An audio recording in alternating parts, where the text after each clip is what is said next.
الحمدللہ رب العالمین والصلاة والسلام علی اشرف الانبیاء والمرسلین۔ السلام علیکم ورحمۃ اللہ وبرکاتہ۔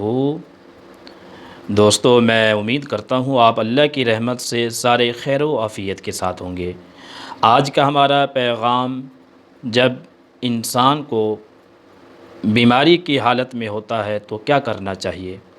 بیماری ایک بہت بڑی نعمت ہے، اس کے فائدے بے شمار ہیں، اگرچہ آدمی کو اس مصیبت، اس پریشانی، اس دکھ، اس اذیت، اس بیماری سے بظاہر تکلیف ہوتی ہے، مگر حقیقتاً اس کی بدولت راحت و آرام کا ایک ذخیرہ ہاتھ میں آتا ہے۔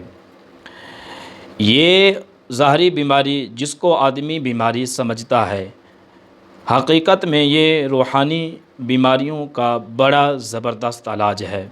حقیقی بیماری روحانی بیماریاں ہیں جن سے انسان ہمیشہ ڈرتے رہنا چاہیے اور انہیں کو مہلک بیماری سمجھنا چاہیے۔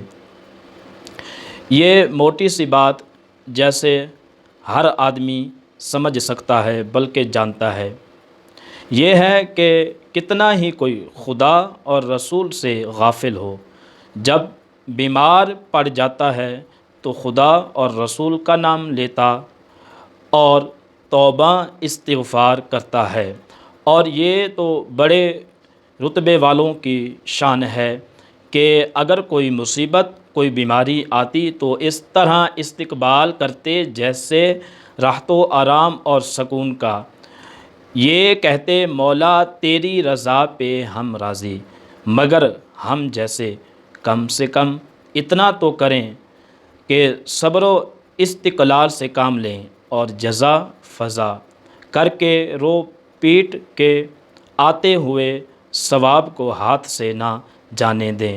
اور اتنا تو ہر شخص جانتا ہے کہ بے صبری سے آئی ہوئی مصیبت جاتی نہیں بلکہ رہ جاتی ہے، مگر اللہ تعالیٰ کا شکر ادا کریں، مالک جس حال میں رکھے۔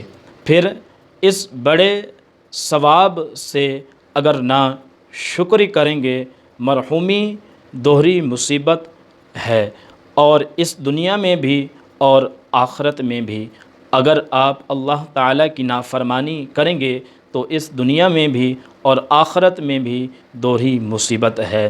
اللہ تعالیٰ کا مالک جس حال پہ رکھے، یہ کلمات پڑھنے چاہیے، مالک جس حال میں تو نے ہمیں رکھا ہے اس حال پہ ہم راضی ہیں، تیری رضا پہ مالک ہم راضی۔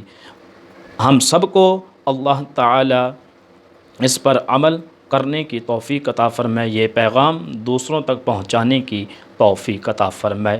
وما علینا الا البلاغ المبین۔